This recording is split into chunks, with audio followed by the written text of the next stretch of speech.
Well, yeah, it is 2020. It's the 21st century, Brian. It's the 21st century, and we need to get with the modern times. We got it like Charlie Chaplin. We have to go into sound 8 or 10 years later, whatever. But we've got to change with the times. And, of course, everybody's favorite uncle, the dynamic dude, Dave Meltzer, is continuing to lose his mind about me. Constantly on Twitter. When people say, hey, Dave, what's the weather next Wednesday? Well, Cornette sure won't tell you the right way to book the weather today. I can't understand how bad or why, for what reason, that he just cannot accept this. Whether it's that he's become AEW's defense attorney and he's getting paid for that, or whether he's on their payroll as a PR agent, or whether I've just hurt his feelings because finally I had to fucking tell him off. I don't know. We've pondered all of these reasons, and I can't get a grip on it. But what he said here recently on Twitter, apropos of nothing, was that, when they were in a conversation, somebody else was in a conversation. And no, it was Generico, and he popped in with, well, give Mike Tenay a job. We talked about that. And in that same line of tweets, he had mentioned, well, Cornette, if you want to talk about wrestling from the 20th century or from more than 20 years ago, but he's great, but he couldn't book anything in this century. He hadn't booked anything in 20 years or whatever. One of the Cult of Cornette members also stooged this off and brought this up to me, and that's why I had you check it out. Dave, read your own fucking back issues of the Wrestling Observer. I won Booker of the Year twice in this century, less than 20 years ago. And as a matter of fact, if you want to delve further into facts such as they exist in the Wrestling Observer, the only two people that have won Booker of the Year in 2 different centuries were me and Vince McMahon. And you ain't got much good to say about either one of us. And then maybe somebody tipped him off to this, because then later on he amended it to 15 years because he might have thought, oh, shit, wait a minute, because fucking 17 and 18 years ago, Dave Meltzer was one of the people saying that I was the best booker in the business. And why does he keep changing the cutoff dates? I don't know why he keeps... Again, I like Dave. I don't know why he keeps, out of nowhere, just constantly tweeting about you. And I believe the cutoff date is now 2005, where he would like to listen to anything you have to say about wrestling before 2005, but after 2005, you're out of touch. You don't know what you're talking about. Is this a rolling 15-year period? Like next year, will he listen to me for 2006? Or is it a hard cutoff date? I did also notice that he made a comment that you would try to book everything nowadays like it was 1985, and you can't book like it's 1985 anymore. And I'm thinking, that's the same year he told me to go back to in my time machine. 1985. I don't know why he's fixated. Why is he stuck on 85? I don't know. That wasn't even the best year. I would have gone with 83 or 86. But here's the thing. He's okay. He says, I can't book anything after 1985. He was saying that I was the best booker in the business 18 years after that, when I was booking all the new talent that had never been on television with cool music that we could play in OVW because nobody paid any attention to us. And fucking all of the fucking cool kids with the tattoos were on the roster. The young folks. It was just the same logic, because logic doesn't change. Gravity doesn't change. Things like that don't change. But I digress. What were you going to say? Well, I was going to say, I think a large part of his problem is you specifically don't endorse or like some of the guys that he believes and pushes as being the guys that you would have to get behind nowadays. I did see this tweet earlier. There was a tweet by Matthew Randazzo. That's the guy who did the Benoit book. Yes. Probably like 15, well, not 15 years ago, but a long time ago. It's a while ago. And I guess he did a whole thread about Dave's constantly needing to dismiss you as being completely irrelevant as a wrestling mind for 2020, which is what a lot of his tweets come across as. I don't know if that's his intention. I always wonder. No, that's exactly his intention. Because when someone is telling the truth about you in public, and I'm not even talking about Dave now. So this whole thing started over these fucking yahoos over at All Petite. I'm telling the truth about them because I don't want anything from them because I'm insulted and embarrassed at what they're doing with and to my profession. So I tell the more I speak about them and the more that I, as Dennis Condrey used to say, strike a nerve, the more Dave comes back at me. When I say shit about him, he doesn't really fucking get hot like when I say shit about them.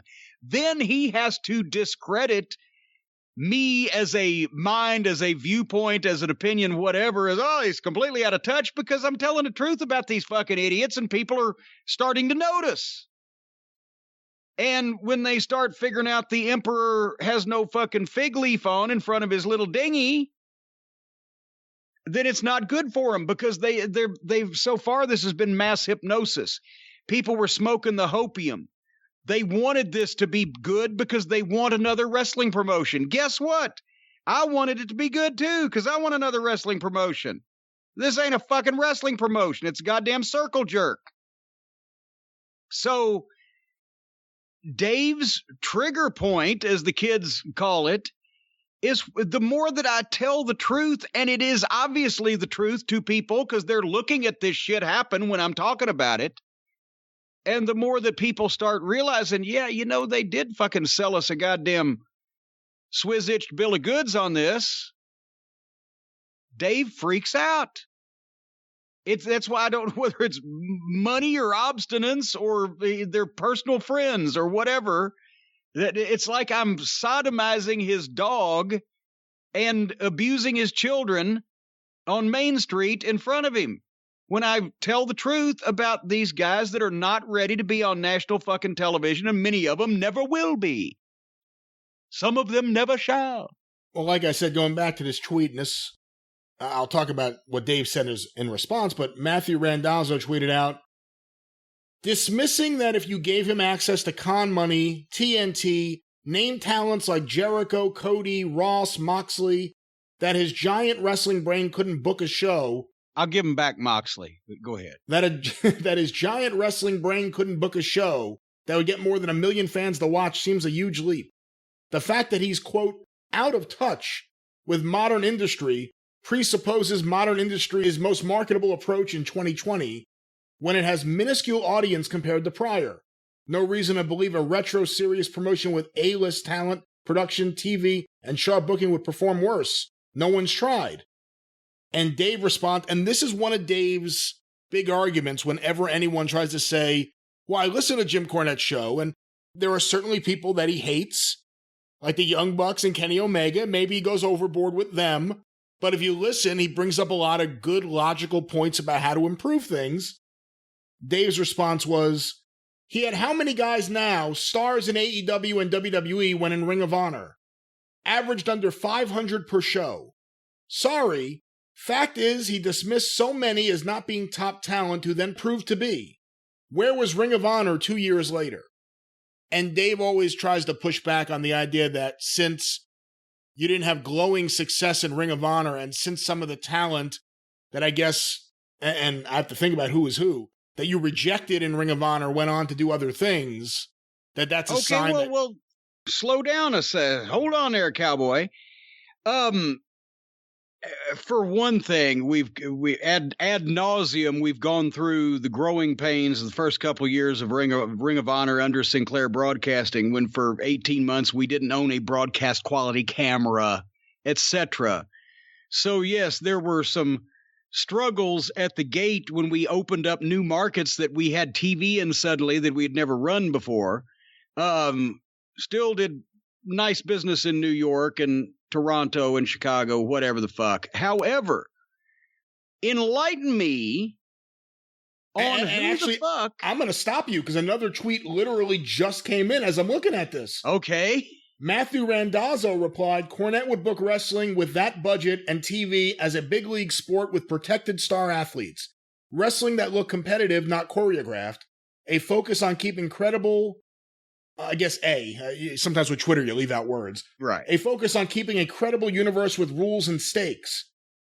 Anyone competent would be better with that approach. And Dave wrote, he wouldn't. He had that chance and didn't recognize stars and use them to their best value. Look at the Ring of Honor roster and who he focused on and who he didn't, and look at those people, what they have done since. Okay, that's what I'm about to ask you.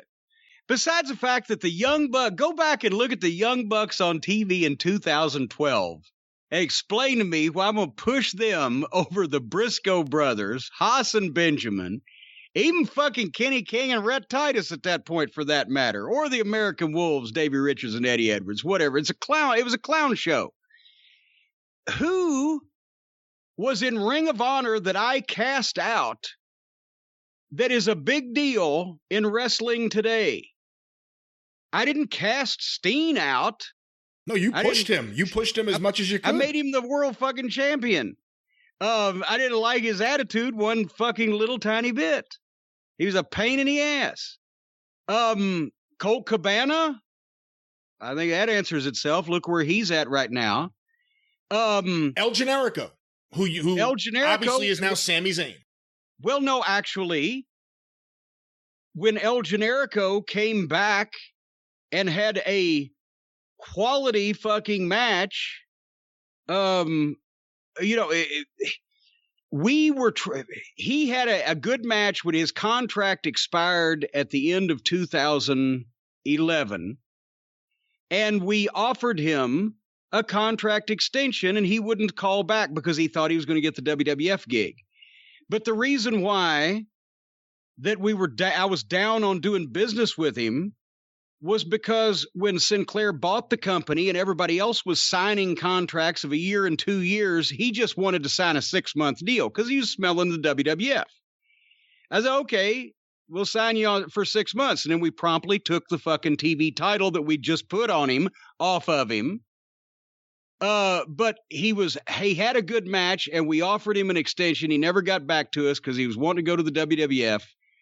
And then, against my better judgment, I brought him back so they could have their closure, him and Steen, at Final Battle, because unfortunately we were at the mercy of the basement-dwelling, fucking internet-staring original Ring of Honor audience at that point, because we still hadn't built one off the fucking syndicated television.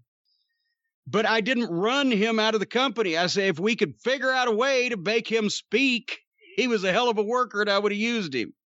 But he was chasing a goddamn WWE deal. It took him another few years or whatever going through developmental to get. I can remember offhand, we were pushing Adam Cole, Roderick Strong, Kyle O'Reilly, Tommaso Ciampa, Jay Lethal, the Briscoe brothers. Who else? Who is a big deal now in wrestling that was there in Ring of Honor that I exiled or ran off that was worth a shit? Well, I'm going to ask you some names off the roster because I'm trying to think of some. I know there are guys you wanted to push that you quickly lost access to, like Seth Rollins when he was Tyler Black, who went to the WWE, and Claudio and Chris Hero, right? Who I guess they both went to WWE. Actually, now that I think about it. Although they totally blew it with Chris Hero, I gotta say. Well, yeah, they went to Florida, and I predicted that they would be split up, never have another tag match. They'd love Claudio, and they'd run Hero off. Guess what happened? So Young Bucks, and we've discussed that, and also the idea that the Young Bucks were told that when their Impact or TNA contract ran out, get in touch, and they took that as, let's quit TNA. Let's quit now and call back 2 weeks later. And these guys will fly us in for all these shows that weren't drawing big houses at that time, like Dave says. The Young Bucks were on the fucking shows, and they weren't drawing. It wasn't until the mass hypnosis set in about, 4 years later? With all the whole elite thing and the Bullet Club thing and the whole 9 yards that the mass hypnosis set in, and they got this traveling band of fucking comedy wrestling fans, sort of like a fucking Grateful Dead audience. It is what it is, but they go everywhere, and they hijacked Ring of Honor for a couple of years. But the idea that if especially with Sinclair first getting started and opening up all those new markets, the idea that if we'd had the Young Bucks as they were then, or even Kenny Olivier as he was then, and it would have said, you know what started turning the houses around was Matt Hardy, who was hot off television and a guy that I made the deal to bring in to work with some of our young guys and give them credibility. And that started boosting the houses. And that then was a bridge to the rest of this fucking foolishness. Okay, well, once again, I'm waiting to hear somebody else that I exiled from Ring of Honor or didn't use or misused that is a big deal in the wrestling business today, besides his twit friends that work for the sucker billionaire's kid. Well, again, taking the Young Bucks out of the equation, you mentioned the Elite. What about Kenny Omega? Well, fuck. When was that incident with him and his ankle? Or elbow, whatever it was. No, it was ankle. But he wasn't going to come anyway and work. He was going to be home in Canada. He was living in Japan. It's not like I couldn't get a goddamn plane ticket from Sinclair Broadcasting to fly the fucking Japanese from Japan. You think they're going to fly a fucking Harpo Marx looking Canadian from Japan? He was going to be home at Christmas time. And was it Pierce? I think it was still Pierce. Maybe it was Hunter. One of them. He got in touch with him, said, they said, well, you want to work Final Battle. Okay, so they booked him in an underneath match on the card, and then a week or 10 days out, he sent a picture of a gangrene ankle saying, I hurt my ankle, I can't come. Big fucking deal. The first time I saw Kenny Omega on a Ring of Honor show in like 2006, Kerry Silken was, you got to see this guy. He came out, shook the ropes like the Ultimate Warrior, fucking did some goddamn bad fucking prancing around and facial expressions. Obviously had no basics and was a guy, at that time, I said you could put this guy in OVW or send him to Les Thatcher or put him in a good school, and in a couple of years, because he's a good athlete, maybe you'd have something, but right now he's just fucking an Ultimate Warrior wannabe. And they did none of those. He got to a real training program eventually, and they fucking ran him off because he is who he is. And then I saw the goddamn tape with the blow-up doll. And no, there was never a chance that fucking Mr. Sex Doll Wrestler would ever be booked back in Ring of Honor after that. See, I hadn't seen the fucking doll thing. If he'd done it by then, I hadn't seen it. Or elsewise, that would have been kiboshed. Right, I would have thrown my body in front of him being on a Ring of Honor fucking show.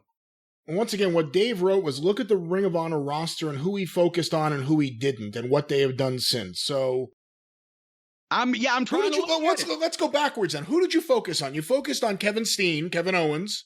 Yeah. You focused on Davey Richards. Yeah. I guess you could say Eddie Edwards too, in a sense. Right. Eddie Edwards was one of the champions. Yes. Jay Lethal. Roger Strong. We moved to Kyle O'Reilly and Adam Cole up from opening the show to being the proteges of the champion and number one contender, and then had tag matches with them. But to be fair, they weren't then what they are now. They grew into. We knew they were going to be. That's the whole reason why we started using them then. I didn't use Colt Cabana because besides the fact he can't get the fucking ha-ha out of his system, he was the best he was going to be at that point. And is anybody going to goddamn argue with that? We were building for the future with a fucking pro wrestling, sports-oriented, MMA crossover appeal with young guys that hadn't been beat to death on television, and guys like the Charlie Haasses and Shelton Benjamins and Rhinos and Lance Storms who came in and put guys over eventually. They had runs, and in the case of Haas and Benjamin, or they did a special little thing like Lance Storm did for Mike Bennett, who was another guy that we were featuring, who got sabotaged by all the bad promotions he's worked for since then, but what a fucking prodigy. I'm trying to think of Michael Elgin. Did you push Elgin? Michael Elgin. Well, we tried to push him. He's one of the guys I mentioned. We didn't put the belt on him because he was still an illegal alien. Sinclair wouldn't pay for a goddamn immigration attorney, and we didn't want to put the belt on him and have him barred from the country. by the time they got that all straightened out, he had kind of dumbed himself out of position and wasn't everybody's favorite anymore. In terms of some of the other guys now who are on top of just looking at AEW, I could be wrong. Moxley was never in Ring of Honor, right? Was Adam Page around? Adam Page worked a couple of shows. He was I think he was like 19 years old at that point. You could tell he was going to be a good worker. He got with this group and it screwed his head all around. Dax Harwood, he was on the radar, right? But you never actually brought him in. He was on my radar. I saw him at an independent show in North Carolina that I was a guest at with the Midnight Express. And it was like finding a diamond in a fucking cow turd. You know, he could work better than anybody on the card times 5. So I brought him up for one of the training seminars and had him do television so they could see him. But the problem was it was a fish out of water, like he is now. It was a guy who could work like Barry Windham in the ring with a bunch of guys who didn't know how to work like Barry Windham.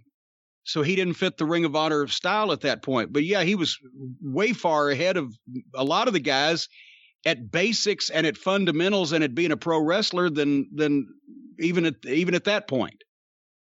Who was on the undercard in Ring of Honor when you were there? I legitimately am asking this because I don't remember a lot of the people. I'm legitimately trying to. It's been 8 years. Goddamn, look something up on the internet.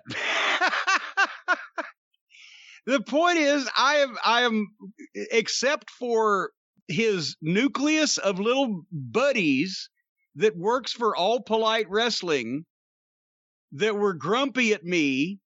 No, there ain't no other big star in the world of wrestling right now that we had in Ring of Honor during that period of time that we ran off or didn't push or mistreated. And of course, that's obviously taken into account that Kenny King is not a fucking big deal in wrestling. You had Homicide? I love Homicide. He calls me a crazy white boy. You had Tommaso Ciampa? We had Ciampa. Ciampa, as a matter of fact, was just working on the whole Project Ciampa thing and fucking doing his promos and everything. And we were bringing him up through the ranks at that point. He wasn't in the main events yet, but he was fixing to be. When did you leave Ring of Honor? November of 2012. Okay. After that infamous TV taping in the Bell Vernon ice rink. So, I mean, what period should I'm looking right now. Here are results from April 2011, Center Stage. That was basically, here's the thing. When Kerry asked me to get involved in September of 2009 and try to keep him from losing as much money as he was losing and get something going, sponsors, television, something somewhere. And at the time, Adam Pearce was his booker. And I helped Adam and gave advice on finishes. And I was trying to find, as you know, people to open up avenues, do something with this product that was so good and had a rabid but very small following. And then when Adam got sideways with the office staff, he made Hunter Johnston, Delirious, the booker. And I worked with Delirious all the way through the Sinclair era. And actually, our official titles, Delirious was always the booker. I was the head of creative, just because I had a goddamn reputation to sell Sinclair Broadcasting. But Hunter and I worked together on it. And there was very little disagreement. And occasionally, he would give me my things where I'd say, well, I think this guy will be good. And I would let him bring the fucking Chikara guys in. And that, I hate to mention that as the first example of something he wanted to do because that was so fucking bad. But he was the one that had the idea to swerve people that thought that fucking Davey Richards was going to win the title at Best in the World in the summer of 2010 from Austin Aries. And he had Eddie Edwards win it in March and then go defend it in June. And that was fucking brilliant, and it was something people didn't expect. But see, we worked together on stuff like that. But we weren't running anybody off unless they didn't fit the picture of what we were trying to do. We were pushing everybody that was available to us that had the talent to be pushed. Well, here, I'll do a 2011 card and a 2012 card, just because I'm actually trying to figure out now who, other than the Young Bucks and Colt Cabana, who would have been either a regular or semi-regular with Ring of Honor that you didn't use to their potential? Joey Ryan. Was he around? They were bringing him in, using him on the HDNet television show, paying him $350 a night and a plane ticket from California. And the first thing in September of 2009 that I told Kerry Silkin was, you can get a guy that looks better and works as good at least from the tri-state area up here to drive down here for $100. Look at this fucking guy. All right, here are some results from April 1st, 2011. Center Stage, Atlanta, Georgia. Yeah, that was our WrestleMania weekend shows because WrestleMania was in Atlanta. Oh, okay. And Gary Juster had a relationship with folks at Center Stage. We were able to get in there. Here's the card. Michael Elgin defeated El Generico. Homicide beat Caleb Conley, Colt Cabana, and Tommaso Ciampa. Wait a minute. Hold on. Let me tell people who some of these people are. Caleb Conley, people have seen him since then. He's been on a variety of independent shows. I've seen his name pop up, but he's from, I believe, the Carolinas, and he was a local guy there. It wasn't like he was a full-time guy on the roster. He was regional. Matsumoto and Kurihara defeated Sarah Del Rey and Serena Deeb. And that actually was a Delirious project. We wanted to have a women's tag match on the show. All the WrestleMania fans he got some Japanese girls. I'm not an expert on the Japanese girls, but Sarah Del Rey was Claudio's girlfriend at that point, and what a fucking worker she was. She was like the Ring of Honor girl worker at the time, and Serena Deeb, as we know how good she is, she'd trained in OVW and had the run with Punk and the Straight Edge Society and whatever, so it was two good American girls, two good Japanese girls. Jay and Mark Briscoe defeated Adam Cole and Kyle O'Reilly. And there you go. Cole and O'Reilly were the young underneath babyface team at that point. What the fuck was their Future Shock? They came up with the name, and they worked with the Briscoes, who at that point had switched heel, and that was for the Ring of Honor tag team title. And obviously we were bringing O'Reilly and Cole up. They didn't win, but then later on, I believe that year, that's when Kyle would start getting more obnoxious, and the switch would come, and they'd be working a program with each other up higher on the card. Go ahead. It wasn't for the tag titles, by the way. It was, well, okay, then it wasn't for the tag title, but the Briscoes were the tag team champions at the time, I thought. Maybe it was Haas and Benjamin. Keep going. Davey Richards defeated Roderick Strong. That was just, hold on. I'm going to say that was for the WrestleMania audience, pure and simple, because those guys were classic, state-of-the-art, in-ring, Ring of Honor style at that point. And Roddy was fucking super, as he always is. And Davey, the one thing he could get his head around about the wrestling business was how to have a great match with a guy like that. Charlie Haas and Shelton Benjamin defeated Chris Hero and Claudio Castagnoli to win the tag team titles. That's when it was. Okay, yes. And that's, once again, I always said Hero and Claudio at that point were the closest thing in the business to a modern-day Midnight Express, a heel team that could work with everybody. Their teamwork shit was phenomenal. The matches were great. I hated losing them. And that was, the next month, I think, was when the Sinclair purchase came through, and they left by that August to go to developmental. And Charlie and Shelton had come in to kick our tag team division off and be our tag team rock stars because they were still in such shape. They could still go. They were amateur shooters with a background you could sell. Plus, they'd been on television worldwide, but it hadn't been just previously, and they hadn't been beaten into powder and turned into jokes and then just hopped into Ring of Honor. So you got great athletes that can go, and they are what we focus the tag team division around. And finally, the main event of this night, Ring of Honor champion Eddie Edwards defeated TV champion Christopher Daniels. And there you go. Another great match building Eddie as the champion when he was in between before he was going to drop it that summer to Davey Richards. And let's not forget Austin Aries, the insufferable prick that he always ended up being.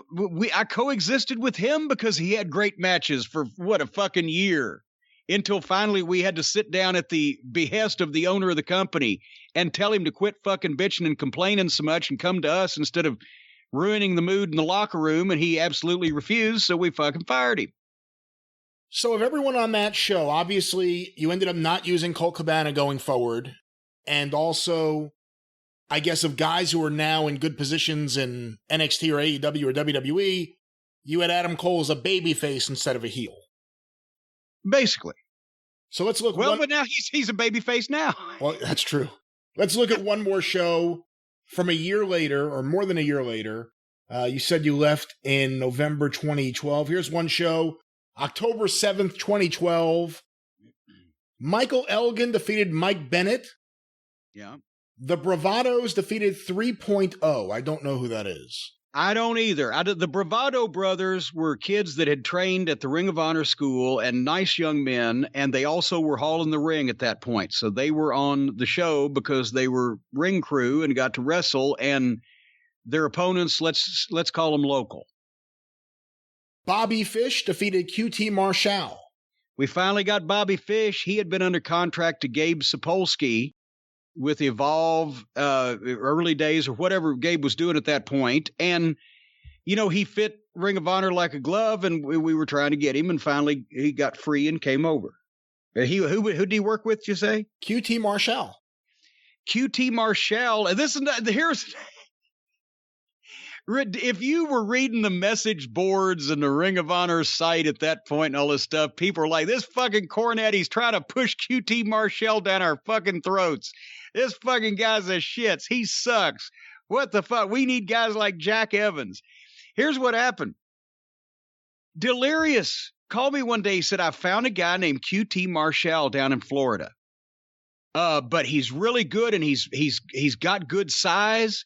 And he's got some personality, and he brought him up, and he had basically moved up to the Northeast and had started training up there. And Hunter said, let's use him. And I watched one of his matches. I said, there's no problem. I said, he needs some kind of oomph. So we get God's gift, QT Marshall, and he got a fucking robe, right? Imagine that. And then we started using him as a heel in the middle of the card. He was not on top. But we didn't just bring him in to get beat. We started giving him some wins on television, and we're going to use him on the house shows as a heel. And the people lost their shit. That guy, well, they won't bring in the Super Smash Brothers or whatever the fuck their goddamn indie darlings were. But this fucking QT Marshall, that Cornette, he's shoving it. I'd never heard of QT. I agreed with Delirious when he brought him in, and I liked him. But it was Delirious's idea. And like suddenly it was like QT Marshall was mine from OVW or whatever. So then it ended up he had to move back to Florida, as I recall, and wasn't on as many of the shows because he lived in fucking Florida. But now the AEW fans love QT Marshall because the guy that the same kind of fans, let's face it, the basement fans in 2010 or the basement fans in 2020. The same kind of fans that said this guy fucking sucks and Cornette's shoving him down our throat instead of our favorite wrestlers is now running a wrestling school where the goddamn all petite wrestling company trains its wrestlers. You fucking morons. Go ahead. Well, there's a different name on this show that you commonly hear when people talk about you shoving a wrestler down their throats, but we'll get there in a moment. I don't know who these guys are, so you're going to have to help me here. Okay. SCUM defeated the world's greatest tag team and Rhett Titus and BJ Whitmer. Who's SCUM? SCUM was Carino, and you know what? God damn it. Now I'm trying to think. Jimmy Jacobs? Jimmy Jacobs and Carino were in a group with Steen, and they were the group name was SCUM because they had said that in an interview or something to that effect or whatever. So yeah, so it was Jacobs and Carino. Who else you say? BJ Whitmer, who was... And Rhett Titus. Well, that was that after Kenny King had fucked us? It must have been. Yes, that was after Kenny King had fucked us, obviously lied to us like the lying sack of shit that he is. So we didn't want to penalize Rhett and BJ Whitmer.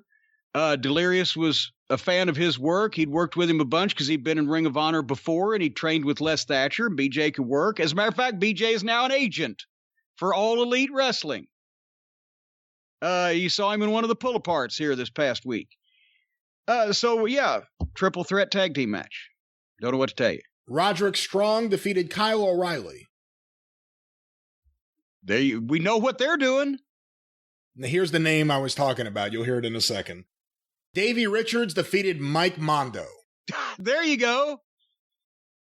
The people lost their fucking minds when Mike Mondo came in because all they could think about was the Spirit Squad. And they were determined to dislike him from the start. And they were determined to blame me for bringing this WWE reject to fucking Ring of Honor until he started actually getting over. Because he worked his ass off. And he had a match on TV with Matt Taven. Here's another guy, Matt Taven, we wanted to push. And then he got hurt and then sidelined with a fucking developmental deal. And they jacked him around, blah, blah, blah. And then on pay-per-view, Mondo's tenure in Ring of Honor, he would get over with the live crowd. Because they would see what he was doing. But then everybody else that didn't come to the matches and didn't buy a ticket would knock it on the internet. And then he's trying to fucking jump off the goddamn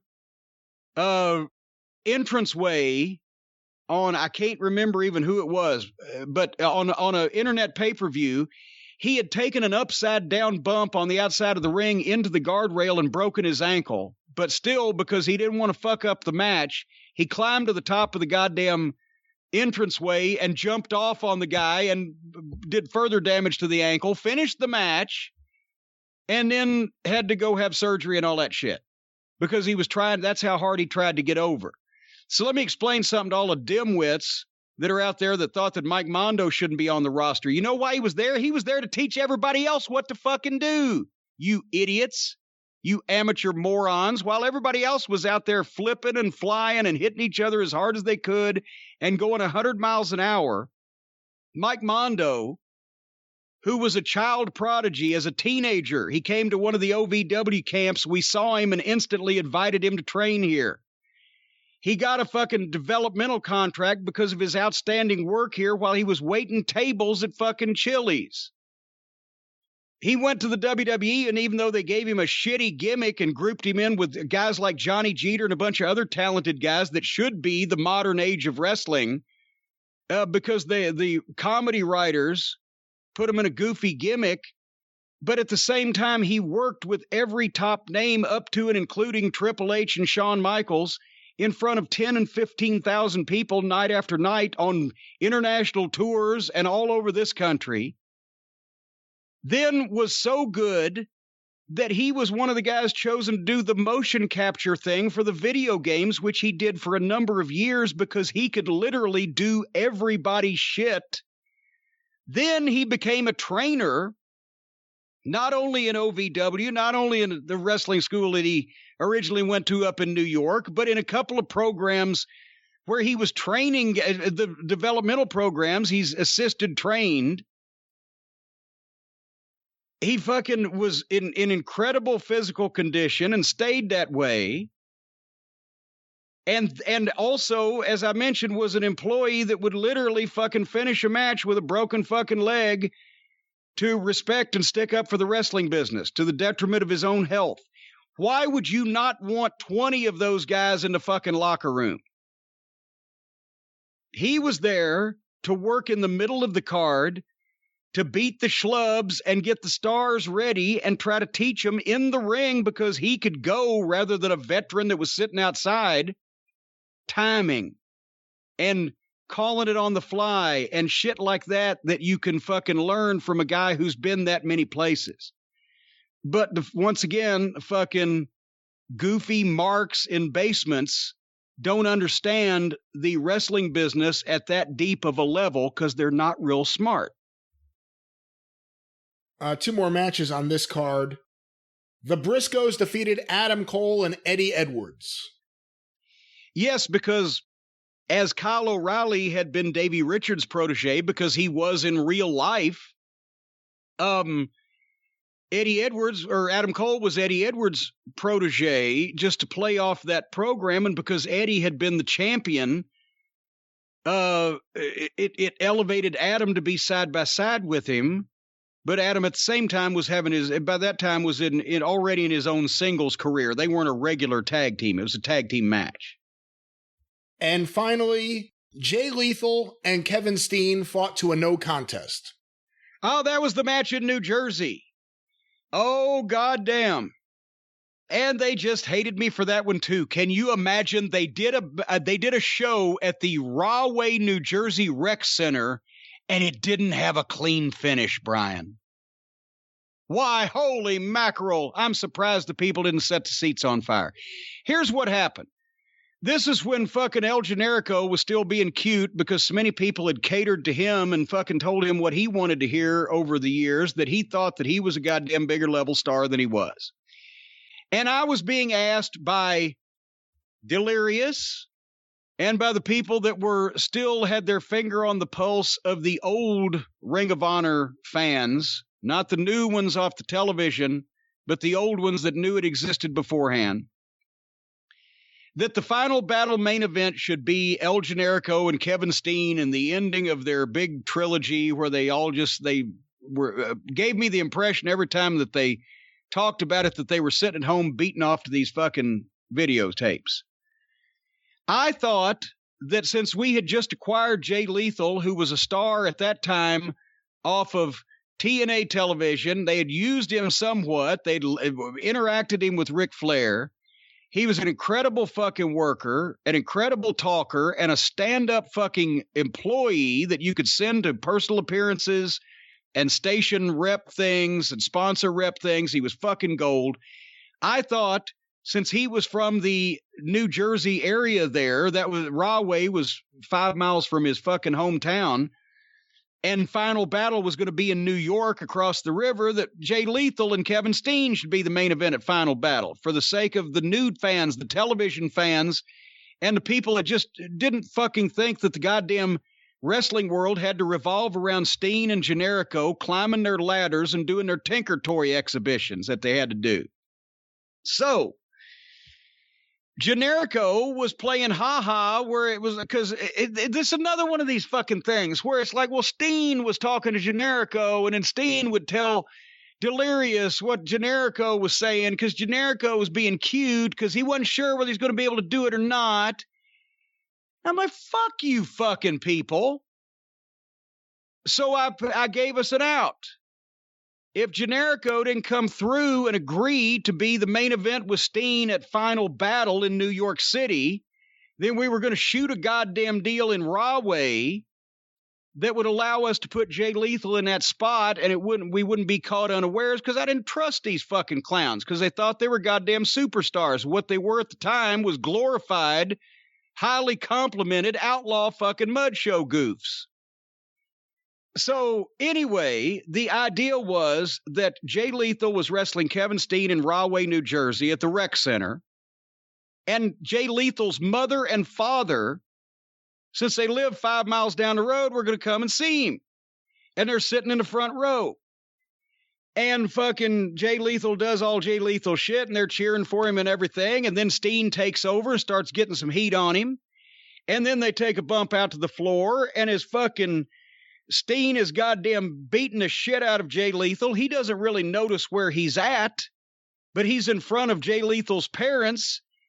And I believe as the way it went, Jay Lethal's mother had a fucking soft drink and fucking threw it at Steen, and Steen, thinking it's some fucking fan, turns around and spits at Jay Lethal's mother and spits on his mother. And Lethal looks up and sees this and goes, "You motherfucker," because he thinks that Steen knew who he was spitting on, and regardless, even if he didn't, he just spit on his mother. And fuck you, and Jay Lethal goes fucking crazy and walks a dog on Kevin Steen's ass for a shoot, allegedly, for spitting on his fucking mother, which people could honestly fucking identify with. And we run a bunch of fucking referees and people out there to pull Jay Lethal off Kevin Steen because cooperation had broken down, and got Steen out of the fucking building and called the goddamn match off. And that was the tape that we were going to, I think we still probably showed it, but we were going to show if we needed to make Jay Lethal the challenger for Kevin Steen at Final Battle, because Generico didn't get the brown M&Ms taken out or whatever he was wanting at that point. Thankfully, I didn't make it to Final Battle, so I didn't have to see that fucking match, because Lethal was a much better choice for a mainstream audience worldwide, which technically we didn't have yet. But why, you dress for the job you want, not for the one you've got. So then the Ring of Honor fans in Belgium and Switzerland heavily criticized that they didn't give them a finish. In Rahway, New Jersey, at the fucking rec center. They were so far off lost the plot about what pro wrestling was that they didn't recognize an angle when they saw it. Well, before we wrap this segment up, and again, the names that we came up with were the Young Bucks, Colt Cabana. Omega was never under consideration for that. It was more that while he was home, he would potentially work a show on his Christmas vacation, but they didn't. And he lied. And of course, then later on, well, the big thing was he lied about the goddamn thing. He said later on that he really did hurt his ankle, but he had to be at a show in Japan to do something or other. But he sent a fucking picture of his gangrenous leg because I know it was Delirious, because Delirious fucking sent it to me. And I said, is he serious? He needs a serious fucking surgery immediately if this is his ankle. What kind of fucking jack-off is this? He's got a bad sense of humor. If he's sending bookers pictures of somebody else's fucking injury, they're just all fucking unprofessional outlaw idiots. I didn't have time for it. They weren't as important as the whole goddamn company. And on the topic of Kevin Owens or Kevin Steen, despite the fact that both of you don't seem to like each other, you did nothing but try to push him to the top while you were there. I did several other things besides push him to the top. I tried to talk him into losing weight, maybe possibly getting a fucking decent haircut and shaving once in a while, and dressing like a goddamn professional instead of a fat bum that just came off a goddamn pickup basketball game. All those things he did to some degree after he got a job that paid him more. So it wasn't whether he was a whore or not, we're just dickering over price. Well, one last thing before we wrap things up. Shouldn't be a surprise. Another tweet from Dave about you while we've been talking about this. What the fuck? Someone tweeted, would Cornette have pursued the New Japan relationship or opposed it? Or was that outside the booker's power? And Dave replied, he wouldn't have understood how to use it at the level Hunter did. If he was up on New Japan at all, he'd be singing their praises for their success. But instead, because they pushed Omega, he has a mind block on them as well. Oh, God. Mind block. Mind block. Actually, one of the problems that I had with Greg the Office Boy in Sinclair Broadcasting was we wanted to bring some of the, not fucking clowns like the Young Bucks, but the top New Japan guys at the time over for Final Battle to make it special.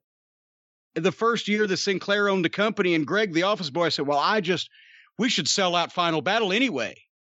Well, we might fucking not.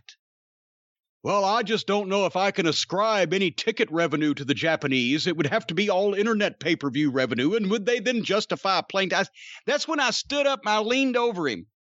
Over on the other side of the table, I said, you are trying to sit there and tell me that you've never seen a fucking pro wrestler in person before 6 months ago, but you're telling me and him, pointing to Hunter, what's going to fucking draw and what's not.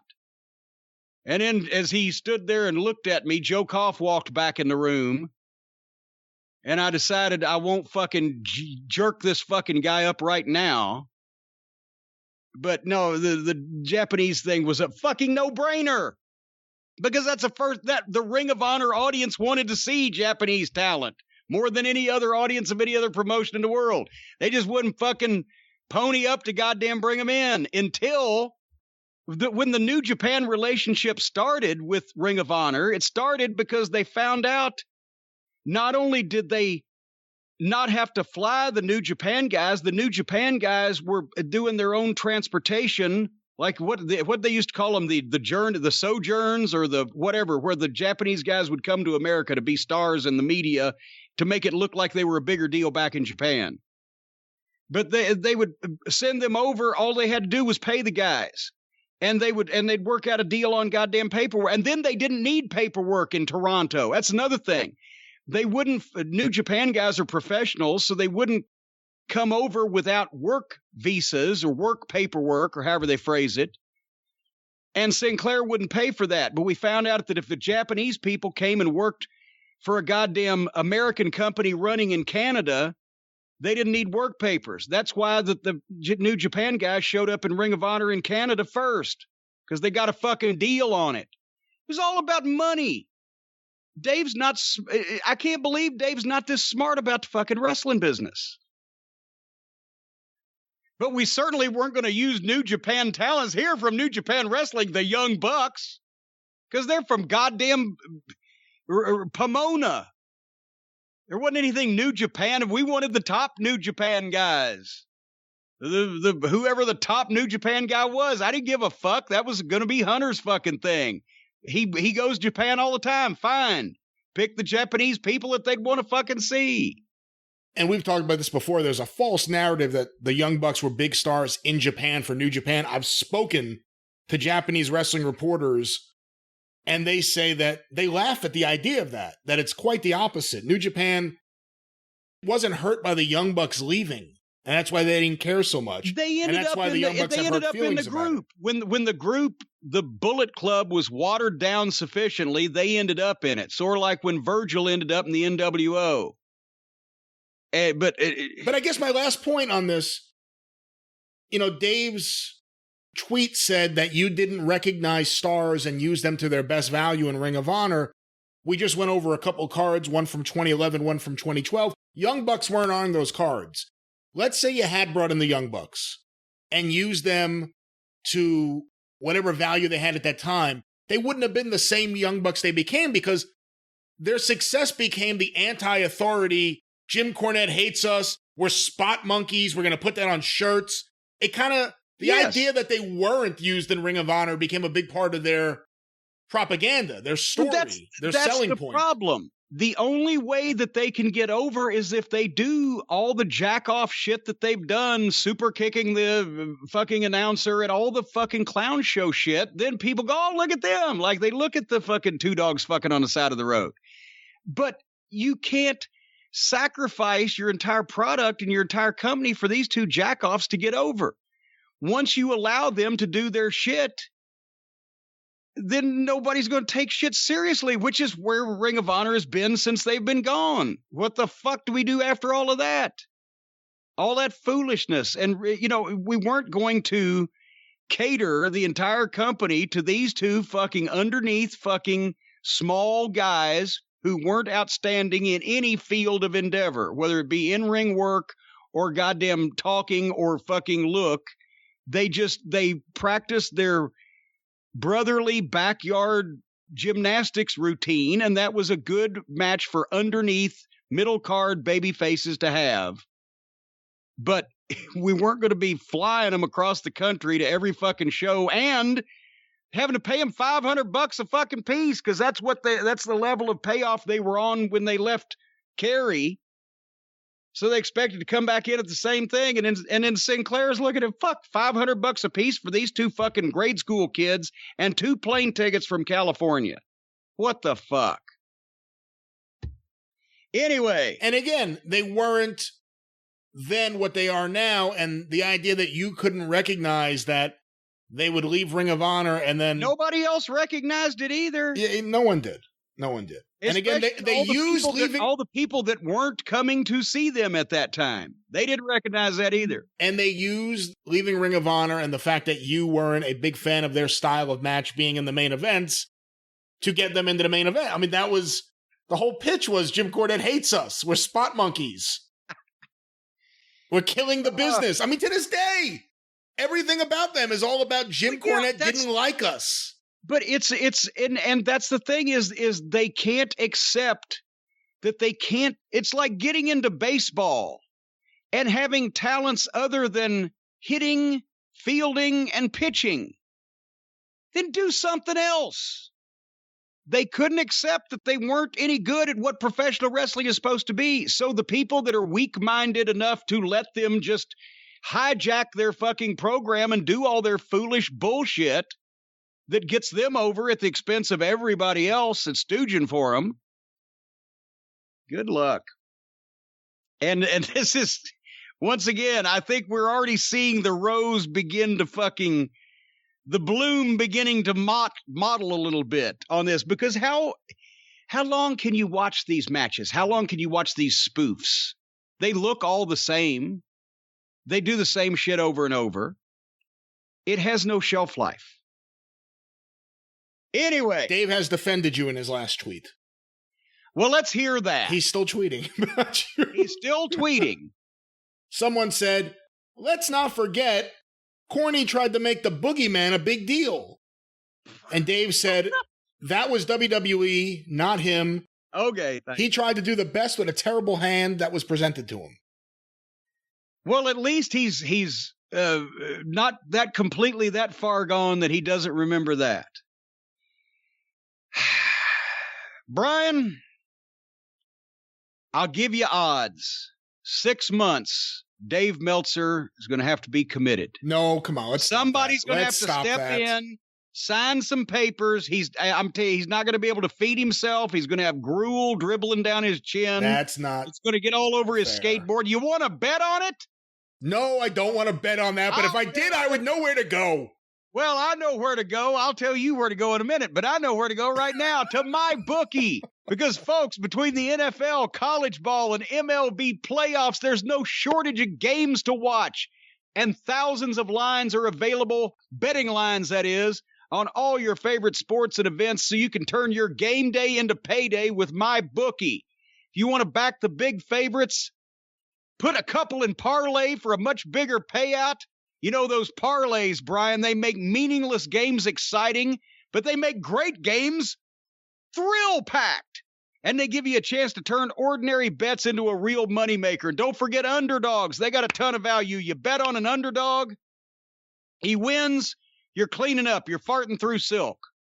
Always bet on underdog, because when criminals in this world appear and break the laws that they should fear and frighten those who see and hear, the cry will go out from far and near for underdog. Folks, at MyBookie, you can use the promo code JCE to claim a deposit match dollar for dollar all the way up to $1,000. That means you put in 100, they give you 100. You put in 500, they give you 500. You see where this is going. The more you put in, the more you get back. Get a head start on your winning season. Use promo code JCE for you to claim your matching bonus when you make your deposit. Stacked UFC cards, presidential prop bets.